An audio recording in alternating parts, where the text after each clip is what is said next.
বুধবার মালদায় পথে নামলেন আদিবাসীরা। হিন্দু কমিউনিটি ট্রাস্ট এবং মারাং বুরুং বিদিন ধর্মীয় সমাজ আদিবাসী সংগঠনের ব্যানারে প্রতিবাদ মিছিল করলেন মালদা শহরের বুকে। মিছিল শেষে দাবি সনদ পেশ করতে গেলেন জেলা প্রশাসনিক ভবনের উদ্দেশ্যে।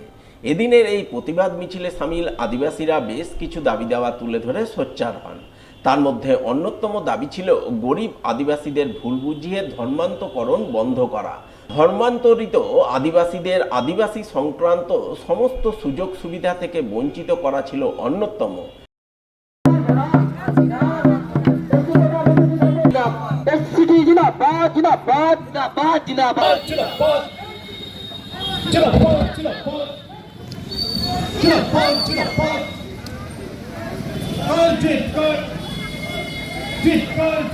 জমায়েত হয়েছে, আপনারা দেখতে পাচ্ছেন দূর দূরান্ত থেকে মানুষজন উপস্থিত হয়েছেন। এখানে মূলত হচ্ছে আমাদের সান্তাল সমাজকে, যে জাহেরবঙ্গা সান্তাল আছে, আমরা আদিবাসীর মধ্যে সান্তাল একটা আমরা সান্তাল যে এটা আমাদের যে ধর্ম আছে, এই ধর্মটাকে নষ্ট করার জন্য বাইরে থেকে কিছু দালাল এখানে ধর্মান্তর করা হচ্ছে। যারা প্রকৃত আদিবাসী, যারা গ্রামগঞ্জে বসবাস প্রকৃত আদিবাসী মাঝি, তারা কোনো কিছু পাচ্ছে না। তারা ধর্ম পরিবর্তন করেছে, ধর্ম পরিবর্তন করে ওনারা চাকরি বাকরি সমস্ত কিছু ওনারা ভোগ করছে, যারা ধর্ম পরিবর্তন করেছে খ্রিস্টান।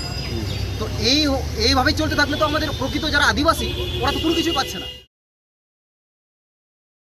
ভয়ঙ্কর চুরির ঘটনা ঘটল পুরাতন মালদায়। জাতীয় সড়কের পাশে এক গৃহস্থ বাড়ির মূল দরজার তালা কেটে দুটি ঘরের তালা ভেঙে গোটা ঘর লণ্ডভণ্ড করে সোনাদানা, নগদ টাকা কড়ি সহ অন্যান্য জিনিসপত্র নিয়ে চম্পট দিল দুষ্কৃতীরা।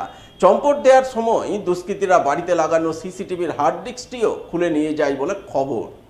বুধবার সকালে এই ঘটনা জানাজানি হতেই তীব্র চাঞ্চল্য, আতঙ্ক তৈরি হয় পুরাতন মালদার মঙ্গলবাড়ি কলেজপাড়া এলাকায়।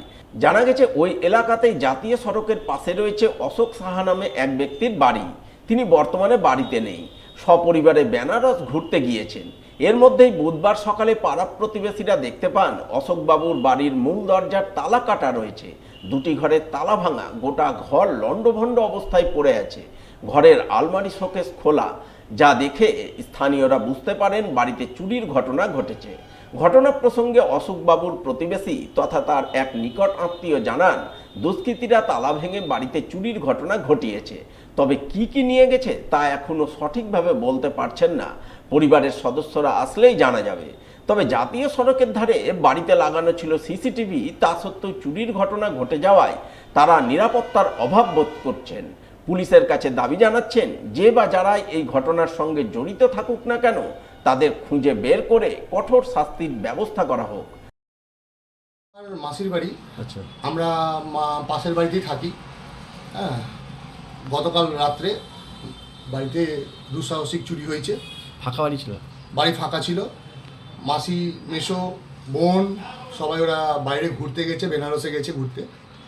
এই সুযোগেই চোর এসে আমাদের বাড়ির, ছোটো মাসির বাড়ির সমস্ত জিনিস লণ্ডভণ্ড করেছে, চুরি করেছে।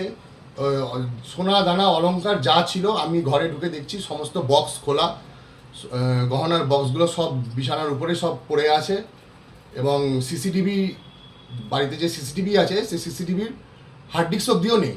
সিসিটিভিটাও তার ফার কেটে হার্ড ডিস্ক চুরি করে নিয়ে গেছে।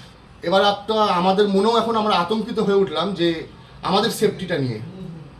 তো আমি চাইবো যে পুলিশ প্রশাসন একটু এই ব্যাপারটা একটু ভালোভাবে দেখবে এবং আমাদের যে রোড সাইডের বাড়ি এবং সেফটির ব্যাপারেও প্রশাসনের কাছে আর্জি রাখবো যে একটু আমাদের দিকেও যেন একটু নজর রাখে।